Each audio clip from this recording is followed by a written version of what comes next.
Hi, welcome to my cooking channel. Today we're going to make cell-shaped, soft, yummy cookies.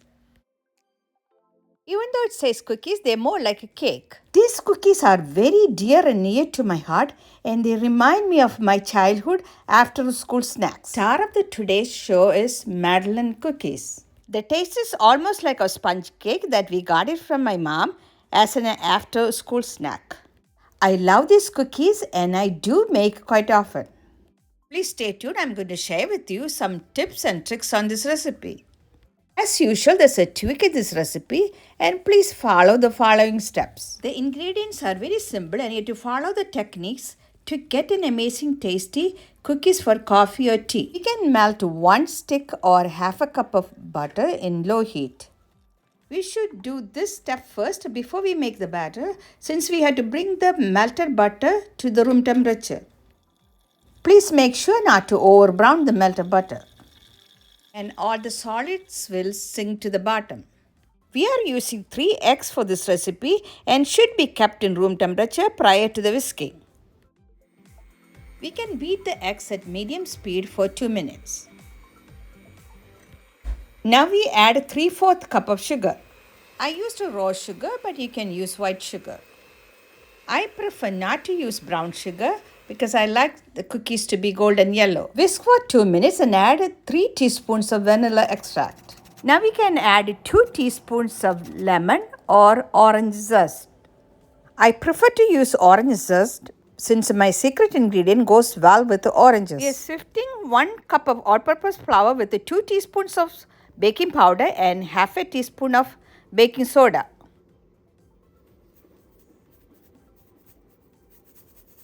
Now we can gently fold or whisk the flour mix. There is no vigorous whisking is needed at this time. Here comes my secret ingredient, the orange marmalade. We are adding 2 tablespoons of orange marmalade and you know that I love orange marmalade. Fold it well and we can add cooled melted butter to the flour mix. We can transfer all the yummy solid white parts from the bottom of the pan to the batter. Now we can mix and fold the batter pretty well.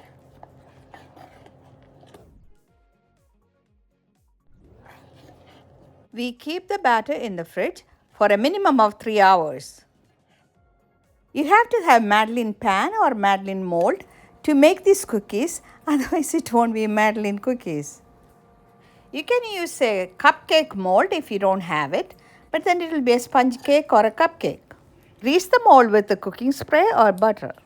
I kept the batter in the fridge for 4 hours and it is ready.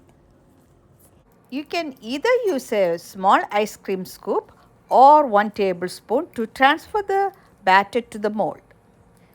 The batter should be the same size for even baking. We are baking at 350 degrees Fahrenheit for 8 minutes, but it varies depending upon the oven.